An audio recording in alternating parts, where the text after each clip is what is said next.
Vivekananda group education में आपका तहे दिल से स्वागत है। सबसे पहले मैं आज की करियर काउंसलिंग के अंतर्गत आपको बताना चाहूँगा कि जैसे ही कंपटीशन का जमाना है और आगे अपने अपने रास्ते चुन करके अपने लक्ष्य तक पहुँचना है, इसके लिए सबसे पहले आपको एक रास्ता कैसा है, किस रूप में है और कैसे आगे बढ़ना है, इसका संज्ञान होना बहुत जरूरी है। इसका संज्ञान यदि नहीं होता है तो एक व्यक्ति राहगीर होता है, वो भटक जाता है। तो जैसे ही संस्था ने आदेश दिया और इस आदेश के अनुरूप मैं बताना चाहूंगा कि जीके जनरल नॉलेज जो अपने कंपटीशन के अंतर्गत एक अहम भूमिका रखता है, और इस अहम भूमिका के अंतर्गत देखा जाए तो साइंस फैकल्टी है चाहे आर्ट्स है, कोई भी है इसमें, तो जीके कंपटीशन के अंतर्गत हमें पढ़ना ही पड़ता है। जैसे हम देखते हैं कि इंडिया जीके है, राजस्थान जीके है, राजस्थान में जैसे 3 पार्ट्स है, अगर देखा जैसे राजस्थान ज्योग्राफी है, राजस्थान हिस्ट्री है और राजस्थान आर्ट एंड कल्चर है, संस्कृति है। तो इनका एक बहुत बड़ा विस्तार है। सबसे पहले हम देखते हैं कि हम न्यू कैंडिडेट जब इस कंपटीशन के अंतर्गत तैयारी की तरफ बढ़ते हैं तो हमें एक बहुत बड़ा लगता है, लेकिन जब हम निरंतर कंटिन्यू इस चीज को पढ़ेंगे तो एक सरलता, एक कहते हैं कि चीज सरल हो जाती है। तो जीके का पार्ट एक बहुत बड़ा रोल रखता है। जो भी आपके अंक निर्धारित तो होते हैं, उस अंक निर्धारण के अंतर्गत मान के चलो आपकी 45% या 40 या 50% के अंतर्गत जीके पढ़ना पड़ता है। और इस जीके के अंतर्गत पढ़ने का तरीका और पढ़े कैसे और क्या होता है इसे, तो देखिएगा राजस्थान जीके सबसे पहले देखते हैं राजस्थान जीके जैसे। तो राजस्थान जीके, राजस्थान एक बहुत बड़ा अपना स्टेट है, तो राजस्थान जीके एक इंडिया जीके से हम नहीं मानते हैं। तो इसकी यदि हम देखें तो संस्कृति देखें या फिर हम उसका मूल रूप से ज्योग्राफी देखें या फिर इसकी पॉलिटी देखें, तो ये सारे के सारे जो पार्ट्स हैं, ये पार्ट्स आपस में डिवाइडेशन है और इसको अलग अलग हम अपने अलग अलग तरीके से पढ़ते हैं। देखो पढ़ने का जो तरीका होता है वो आपका अलग अलग हो सकता है, लेकिन पढ़ने का तरीका यदि कंटिन्यू चलता रहे तो एक एक टॉपिक अपने दिमाग से क्लियर होता है। मैं तो ये कहता हूँ कि एक सब चैप्टर तो होता है, उसको ऐसे पढ़ो कि दोबारा पढ़ना नहीं पड़े।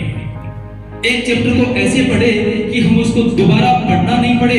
आज पढ़ा तो 5 साल 10 साल बाद में भी हमें यदि पूछा जाए, हम सक्सेस हो जाए, उनके बाद में भी हमें पूछा जाए कि सर ये क्या है, तो आपके मन में विचार नहीं आना चाहिए कि ये मैंने पढ़ा था भूल गया। नहीं, ये होती है करनी होती है संघर्ष ही जीवन है। राजा राम मोहन राय साहब ने कहा था कि जैसे जैसे संघर्ष करेंगे सरसता बढ़ेगी। और किसी भी प्रकार से हम देखें कि जैसे साइंस के विद्यार्थी आप बैठे हो तो ऐसे लगेगा कि जीके तो बहुत ऐसे हमने तो पढ़ा ही नहीं।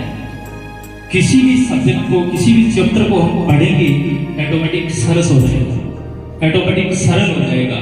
इंडियन जीके है तो वो भी पॉलिटी, ज्योग्राफी एंड कल्चर के अंतर्गत बटा हुआ अलग अलग। तो एक एक टॉपिक जो है वो हर कंपटीशन हम देखते हैं सिलेबस आता है तो उस सिलेबस के अंतर्गत कुछ टॉपिक पॉलिटी के दे देते हैं, कुछ राजस्थान ज्योग्राफी के दे देते हैं, कुछ अपने इंडियन हिस्ट्री के होते हैं, अलग अलग जुड़े हुए होते हैं। उसको हम कंटिन्यू पढ़ते हैं। एक बार पढ़ा, 2 बार पढ़ा, 3 बार पढ़ा, हर चीज कहते हैं ना कि जब कुएं के ऊपर जो पत्थर लगा हुआ होता है उसके ऊपर रस्सी चलती है तो पत्थर भी घिस जाता है। तो इतना कोई हार्ड नहीं है। हम जैसे जैसे कंटिन्यू इस चीज को पढ़ते हैं, आगे से आगे बढ़ते हैं। और एक बार ऐसे लगता जरूर है, हमें भी लगता जरूर है कि कैसे होगा, ये होगा या नहीं होगा, मैं तो कुछ नहीं कर सकता। नहीं, कुछ नहीं। कुछ विद्वान लोगों ने क्या कहा कि तूफान कितना भी हो हाथ उठाए रखना, दलदल कितना भी हो पैर जमाए रखना। कौन कहता है कि छलनी में पानी नहीं ठहरता, बर्फ जमने तक उसके नीचे हाथ लगाए रखना। छलनी होती है जो आटा, जो छलनी होती है घर में, छलनी होती है जो आटा छानने की, उसमें पानी ठहर सकता है नहीं ठहर सकता। हमें लगता है क्योंकि संभव नहीं है। लेकिन जब उसके नीचे हाथ लगा करके उसके ऊपर पानी डाले और जब तक बर्फ नहीं जम जाए तब तक उसको नीचे हाथ लगाए रखो, वो भी बर्फ जम जाएगी तो वो पानी ही है जो छलनी के ऊपर पड़ा है। बताओ असंभव को संभव बनाया या नहीं बनाया? बनाया ना। तो इस प्रकार से हम असंभव से असंभव कार्य को संभव बना सकते हैं। इसमें लगन, मेहनत और लक्ष्य की तरफ ध्यान होना बहुत जरूरी है। यदि ये तीनों चीजें अपने दिमाग और दिल में है तो हम किसी भी लक्ष्य तक पहुंचने के लिए अग्रसर हो सकते हैं। ये दावा है इस विवेकानंद ग्रुप इंस्टीट्यूट का और यहाँ की टीम का और यहाँ के पढ़ाने वालों का।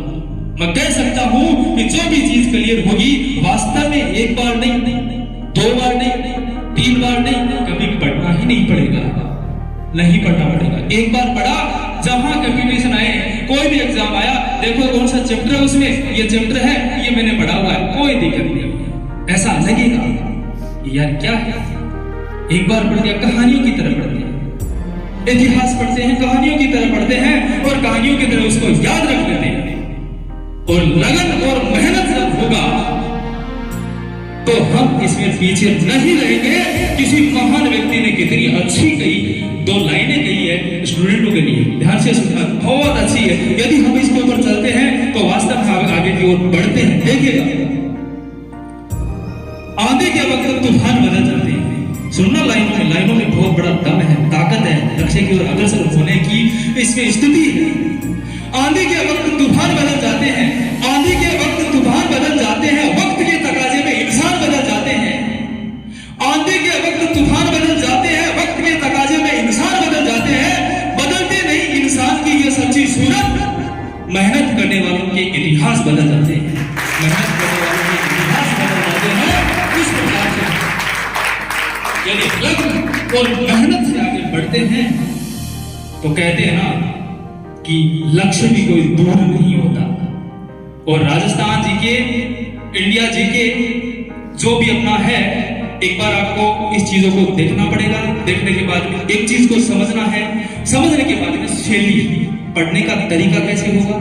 कई बार हमारे सामने स्टूडेंट हुआ, आपकी बड़ी प्रॉब्लम आती है, क्योंकि आपके क्लासों में भी हम देखते हैं कि सर ये चैप्टर बस की बात नहीं है, जैसे हम मारवाड़ी में कहते हैं कि सर ये नहीं, इसको मैंने कितनी भी बार पढ़ लिया सर, बिल्कुल समझ में नहीं आता। इसका पर्सन मेरा गलती होता है, दिमाग से निकाल देना। ऐसा दिमाग से निकाल देना क्यों होता है, इसका कारण बता देता हूं।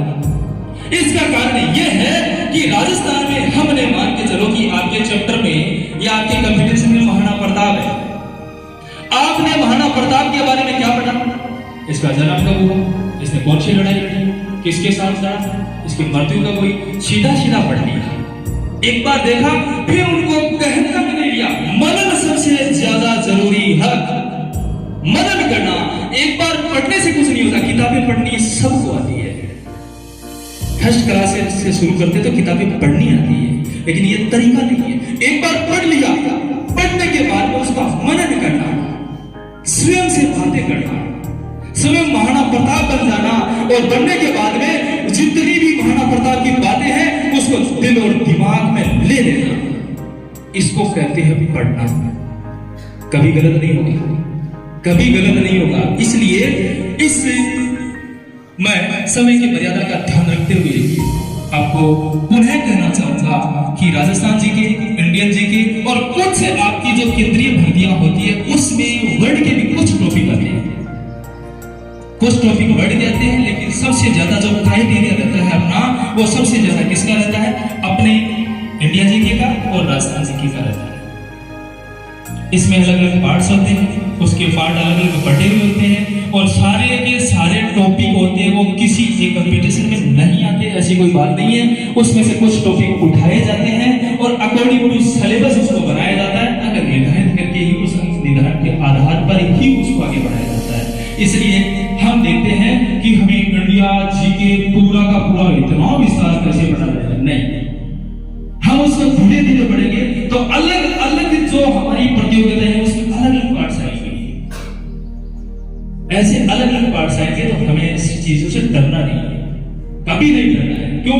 क्योंकि इंसान है, जिस इंसान ने पक्षी को देख करके हवाई जहाज उड़ा दिया, क्या समझोगे आप इतना बड़ा दिमाग होगा आपके पास, ऐसा को संभव कर सकते हैं, ऐसा कितना भी है उसको संभव कर सकते हैं।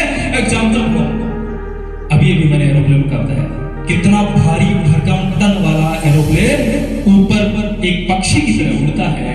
तो साइंस वाले विद्यार्थी आप जानते हो कि ऐसे ऐसे बड़े काम इस इंडिया के अंतर्गत हो रहे हैं। तो हम ऐसी की ऐसी स्थिति अपने लक्ष्य की तरफ बढ़ा सकते हैं और अपने लक्ष्य की तरफ पहुंच सकते हैं। तो लक्ष्य जो हमारा निर्धारित होता है वो निर्धारित ही रहना चाहिए, उसे कभी अड़ी या अलग नहीं होना चाहिए, उसकी तरफ ही बढ़ना चाहिए। देखते हैं विद्यार्थी जब सीनियर पास करने के बाद हम देखते हैं कि एक बच्चा भटकता है, एक स्टूडेंट भटकता है, उसके आगे बहुत बड़े कांटों की सैया आती है, कांटों की पकड़ियां आती है, लेकिन बच्चा निराश होकर के उसके कांटों से पीछे हट जाता है। इतना असफलता का काम कर दिया। एक बच्चे के सामने जब रास्ता आता है, उस रास्ते से चलते हैं तो कांटों की सैया। क्यों? क्योंकि हम कहते हैं कि जब हम लक्ष्य की तरफ बढ़ते हैं, अपना बड़ा काम करते हैं, तो सबसे बड़ी आती है प्रॉब्लम, और इस समस्याओं का यदि निपटारा हम अपने खुद के हिसाब से कर लेते हैं तो आगे क्या है, वही रास्ता है। उसी रास्ते पर जब आगे बढ़ेंगे तो वहां फूलों की सुगंध वाले पौधे मिलेंगे, लेकिन वहां तक पहुंचना है तो पग डगर में जो भी कांटों का अर्थ होता है, कोई भी समस्या आती है उसको अलग रखना है, अलग रखते हुए आगे की तरफ बढ़ना है और उस सीढ़ी पर पहुंचना जो छत की लास्ट सीढ़ी है। और लास्ट सीढ़ी का मतलब होता है एट लास्ट मतलब लक्ष्य। इसलिए किसी भी रूप में हम पढ़ते हैं तो पढ़ने का जो तरीका यहाँ पर क्लास में आपको पुनः बताया जाएगा, और जो भी टॉपिक आपके राजस्थान इंडिया कुछ वर्ड के भी मिले तो उनको एक शैली के आधार पर शैक्षणिक विधि के आधार पर पढ़ाया जाएगा।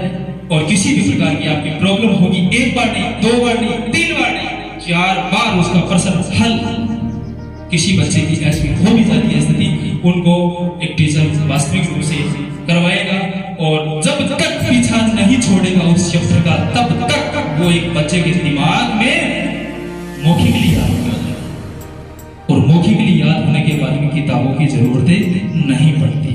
अपने दिमाग में पढ़ लिया या फिर फिट कर दिया दिमाग में, फिट करने के बाद में हम किसी भी रूप में अलग नहीं होंगे। अब हम देखते हैं 2 मिनट का हम देखते हैं कि